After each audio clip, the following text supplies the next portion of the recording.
Good morning class 8। कल हम पढ़ा रहे थे शहीदों के पत्र, तो आज हम पढ़ेंगे राम प्रसाद बिस्मिल ने जो पत्र लिखा था अपनी माता जी को। तो राम प्रसाद बिस्मिल के बारे में आप जानते ही हैं कि इनका जन्म 28 जनवरी 1897 में शाहजहांपुर उत्तर प्रदेश में हुआ था। ये क्रांतिकारी और कवि दोनों थे। इनकी रचनाओं में देश प्रेम की भावना सशक्त रूप से झलकती है।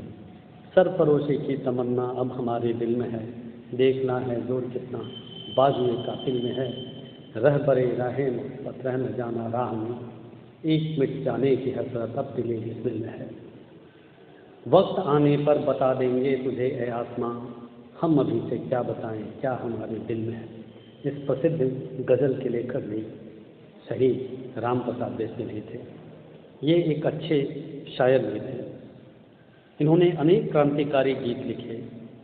काकोरी कांड ने पूरे देश का ध्यान इनकी ओर खींचा और काकोरी कांड के बाद पकड़े जाने पर, इसी कांड के बाद अंग्रेजी सरकार ने उसे फांसी सजा सुना दी। 19 दिसंबर 1927 को उन्हें फांसी पर लटका दिया गया। तो राम प्रसाद बिस्मिल पत्र लिख रहे हैं, देखिए। गोरखपुर जेल 16 दिसंबर 1927। 19 दिसंबर को फांसी पर लटकाया गया था और 16 दिसंबर को इन्होंने पत्र लिखा था। पूज्य माता जी, सादर चरण वंदना। तुमने इस शरीर को जन्म देकर केवल पालन पोषण ही नहीं किया, आत्मिक, धार्मिक तथा सामाजिक उन्नति में तुम ही मेरी सदैव सहायक रही। मुझे तुम्हारे जन्म से परमात्मा ऐसे ही, मुझे प्रत्येक जन्म में परमात्मा ऐसे ही माता दे। महान से महान संकट में भी तुमने मुझे अधीर नहीं होने दिया, सदैव अपनी प्रेम भरी वाणी को सुनाती रही और मुझे सांत्वना देती रही। तुम्हारी दया की छाया में मैंने अपने जीवन भर में कोई कष्ट अनुभव न किया। इस संसार में मेरी किसी भी भोग विलास तथा सुख की इच्छा नहीं, केवल एक इच्छा है और वह यह है कि एक बार श्रद्धापूर्वक तुम्हारे चरणों की सेवा करके अपने जीवन को सफल बना लेता। किंतु यह इच्छा पूर्ण होती नहीं दिखाई देती, क्योंकि शीघ्र ही मेरी मृत्यु का संवाद तुम्हें सुनाया जाएगा। माँ, मुझे विश्वास है कि तुम यह समझकर धैर्य धारण करोगे कि तुम्हारा पुत्र माताओं की माता भारत माता की सेवा में अपना जीवन समर्पित करेगा। कितनी बड़ी, कितनी क्रांतिकारी बात थी। माँ को कह रहे हैं राम प्रसाद बिस्मिल जी कि माँ, तुम्हें ये संतोष होगा कि तुम्हारा पुत्र माताओं की माता भारत माता की सेवा में, जो सबकी माता हैं, जन्मभूमि जननी जन्मभूमि की सेवा में अपना सर्वस्व अर्पित कर गया। उसने तुम्हें शहीद की माँ होने का गौरव दिया और माँ, तुम्हें ये गौरव मिलेगा, लोग कहेंगे कि देखो शहीद की माता आ रही है। जब स्वाधीन भारत का इतिहास लिखा जाएगा तो किसी पृष्ठ पर उज्ज्वल अक्षरों में माँ तुम्हारा नाम अवश्य लिखा होगा। ये बिस्मिल कह रहे हैं। जन्मदात्री वर दो के अंतिम समय में भी मेरा हृदय दृढ़ रहे और तुम्हारे चरण कमलों में प्रणाम अर्पित कर मैं परमात्मा का स्मरण करता हुआ शहीद हो जाऊं। इस पवित्र भारत भूमि पर एक बार फिर जन्म लूं और इसी आशा के साथ तुम्हारा बेटा राम प्रसाद बिस्मिल। आपकी पुस्तक में नए शब्द हैं, इनको आप याद कर लीजिएगा। कुछ प्रश्नोत्तर। लाला लाजपत राय ने यह पत्र किसे संबोधित करके लिखा है? माताओं की माता, भारत माता। चलिए इसके मैं प्रश्न आइए, बहुविकल्पी प्रश्न। सही उत्तर चुनकर सही का निशान लगाइए। Page number 126। राम प्रसाद बिस्मिल की क्या अभिलाषा थी? मैं भारत में पुनः जन्म लूँ, मैं मृत्यु से बच जाऊँ, पुनः देश सेवा में लग जाऊँ।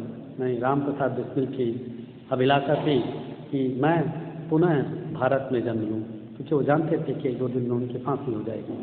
16 को ये पत्र लिखा था 16 दिसंबर को और 19 दिसंबर 1927 को इनकी फांसी हो गई। राम, तो ये इसका सही उत्तर है, मैं पुनः भारत में जन्म लूँ। राम प्रसाद बिस्मिल की माँ को शीघ्र ही क्या संवाद सुनाया जाने वाला था? राम प्रसाद बिस्मिल की माँ को क्या संवाद सुनाया जाने वाला था? राम प्रसाद बिस्मिल की मृत्यु का संवाद। उनके फांसी हो गई है। लाला लाजपत राय भारत माता को किस प्रकार प्रेम करते थे? तो तिलक चंदन से पूजा करके प्रेम करते थे, रोली अक्षत लगा के प्रेम करते थे, या रोम रोम से प्रेम करते थे? तो इसका सही उत्तर है रोम रोम से प्रेम करते थे। अपनी वंदना लाला लाजपत राय ने कहाँ भेंट की है?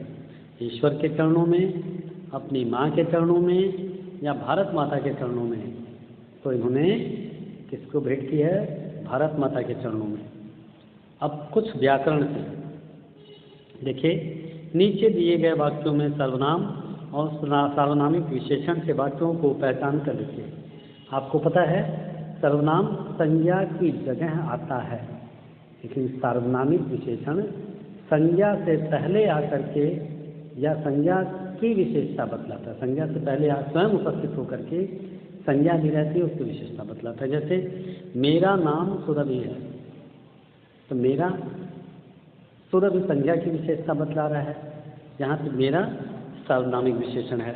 उसकी बुद्धिमानी प्रसिद्ध है, तो उसकी किसी संज्ञा के लिए आ रहा है, तो ये सर्वनाम है। मुझे थोड़ी चक्कर दो, तो मुझे किसी संज्ञा के लिए आ रहा है, ये सर्वनाम है मुझे। वह लड़की सुंदर है, तो वह किसकी विशेषता बतला रहा है? संज्ञा की। विशेषण आ गया है और संज्ञा की विशेषता बतला रहा है, तो सार्वनामिक विशेषण है वह। उस आदमी का क्या नाम है? उस आदमी, तो उस सार्वनामिक विशेषण है। उसे आने दो, उसे आने दो, ये क्या है? सर्वनाम। तुम्हारे पास कई पेंसिलें हैं, तो क्या है? तुम्हारे पास सर्वनाम। इस बगीचे में फव्वारा है, तो इस बगीचे, ये क्या है? सार्वनामिक विशेषण। अब इसका ये उचित विस्मयादि बोधक शब्द सुनिए। तो कितनी सुंदर हवा चल रही है, तो क्या होगा? छी, कितनी सुंदर हवा चल रही है, तो होगा नहीं। धत, कितनी सुंदर हवा, तो क्या उचित होगा? वाह, कितनी सुंदर हवा चल रही है, वाह। ख, अरे वह तो बर्बाद हो गया, अरे वह तो बर्बाद हो गया। ठीक है। ग, देखिए हाय भी हो सकता है और आ भी हो सकता है, लेकिन सबसे उचित कौन सा होगा, सबसे अच्छा कौन सा होगा, ये आपको देखना है। ऐसा हाय वह तो बर्बाद हो गया, ये गलत नहीं होगा। आह वह तो बर्बाद होगा, ये भी हो सकता है, लेकिन सबसे अच्छा कौन से है ये आपको देखना होगा। तो सबसे अच्छा होगा अरे वह तो बर्बाद हो गया। बाप रे कितना बड़ा सांप, तो यहाँ आएगा आश्चर्यबोधक है, बाप रे कितना बड़ा सांप। घ, शाबाश, मुझे तुमसे ऐसी ही उम्मीद थी, शाबाश। अंग है, धन्य हैं ऐसे भी, धन्य हैं, धन्य हैं ऐसे भी। और च है, धत, ऐसा नहीं करते। उसके बाद आइए दूसरा, सेकंड, नेक्स्ट में मूल शब्द और प्रत्यय अलग कीजिए। मूल शब्द मानवता में मूल शब्द है मानव, और प्रत्यय है ता, मानव और ता। असंगठित में संगठन पर इत, और उपसर्ग है, उपसर्ग नहीं पूछा जा रहा है, मूल शब्द प्रत्यय। तो संगठन धन इत, सामाजिक में समाज धन इक, धार्मिक में धर्म धन इक, श्रद्धा पूर्वक में श्रद्धा धन पूर्वक, अंधविश्वास में अंधविश्वास धन ई, अंधविश्वासी। अब इसमें देखिए निर्देशानुसार उत्तर दीजिए। तो उचित समय स्थान पर अनुस्वार व अनुनासिक लगाइए। तो वंदना में व के ऊपर अंग लग जाएगा, वंदना। माँ के ऊपर चंद्र बिंदु, माँ। फांसी में फ के ऊपर चंद्र बिंदु, फांसी। संवाद में स के ऊपर बिंदु, संवाद। उसने तुम्हें शहीद की माँ होने का गौरव दिया। कौन सा कारक है? संबंध कारक। जहाँ पर दो संज्ञा से संज्ञा आदि के बीच उसने और तुम्हें शहीद की माँ, तुम्हें और शहीद की जो कारक है संबंध कारक है। अब उसमें देखिए विशेषण शब्द बनाइए। इतिहास से ऐतिहासिक, इतिहास से ऐतिहासिक, आत्मा से आत्मिक, धार्मिक से धर्म से धार्मिक, समाज से सामाजिक। विलोम शब्द लिखिए। सहमत का विलोम क्या होगा? असहमत, अभी मैं आपको फोटो भेज दूंगा। निराशा का, आशा का निराशा, शीघ्र का विलंब, मानवता का दानवता और सफल का असफल। अब यहाँ देखिए, नीचे दिए गए वाक्यों में विशेषण शब्दों को रेखांकित कीजिए और परिमाणवाचक विशेषण तथा संख्यावाचक विशेषण छाट कर लिखिए। तो परिमाणवाचक और संख्यावाचक में छाटना है आपको, ठीक है। विशेषण को रेखांकित भी करना है। सब बच्चे दौड़ गए, तो विशेषण क्या है? सब, सबको अंडरलाइन कीजिए। और ये संख्यावाचक है, इसको गिना जा सकता है। देखिए, संख्यावाचक में सदैव काउंट हो सकता है और परिमाणवाचक में काउंट नहीं होता, नापा तोला जा सकता है, ठीक है। मैंने पोशाक बनवाने के लिए 5 मीटर कपड़ा खरीदा, ये परिमाणवाचक है, संख्या नहीं, क्योंकि कपड़े को हमेशा नापा जाएगा, ठीक है। यह सड़क बहुत लंबी है, परिमाणवाचक, लंबाई को नापा जाएगा। तो सब बच्चे दौड़ गए, सबको अंडरलाइन कीजिए, परिमाणवाचक। ख, मैंने पोशाक बनवाने के लिए 5 मीटर, तो 5 मीटर परिमाणवाचक, 5 मीटर अंडरलाइन कीजिए।